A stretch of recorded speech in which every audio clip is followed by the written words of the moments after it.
Okay, so I hope you all can see this accommodation reflex. I'm going to teach you about the teach you not like I'm going to tell you about the accommodation reflex, the pathway, and the pupillary reflex pathway. Okay, so these reflexes are very important. And actually, what is this reflex? What is this accommodation reflex? What happens in this is constriction of pupil occurs. 3C occurs. 3C. One is constriction of the pupil occurs. Second is convergence of the eyeball. Third is the anterior curvature. So anterior you just leave, but curvature of the lens increases. So the anterior curvature of the lens increases, convergence of the eyeball, constriction of pupil. So it is 3Cs. And what are the pathways, how it occurs?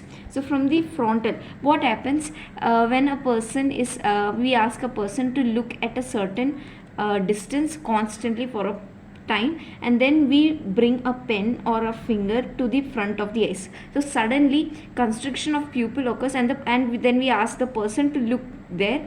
So convergence of eyeball occurs, anterior curvature of the length it increases, and the constriction of the pupil occurs, because the person is going to focus on the, after viewing for the far away object, then the person is viewing to a nearby object. So how the eyes accommodate according to that. So these are the three things which our eyes does to accommodate. Okay, so the pathway is from the frontal eye field, that is area number 8. Area 8 is the frontal eye field. That area sends the signal or input to the oculomotor nucleus.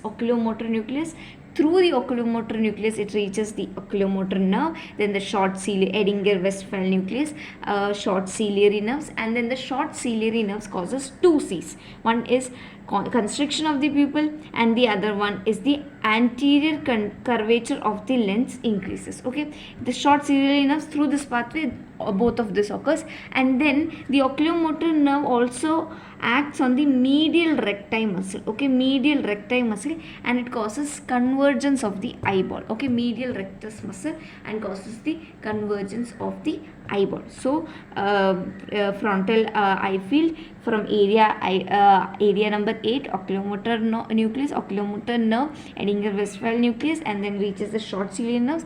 Through the sphincter pupillae, it causes constriction and increases the anterior curvature of the lens, and convergence is caused by oculomotor nerve, which acts on medial rectus. And then the pupillary reflex, there are two kinds of reflex. One is direct reflex, the other one is indirect reflex. So ask the patient to close one of the eye and flash the light on that eye. You will see constriction of the pupil on the same eye. That is called direct light reflex. When you are covering the eye, when you are not covering the eye and you are putting flashlight on the eye, but constriction also occurs in the other eye, like the one where you are on the eye, on that side of the eye where the light is not being light stimulus is not being flashed, even on that eye there will be constriction of the pupil. That is indirect light reflex. Okay, so that is pupillary reflex. It starts from light stimulus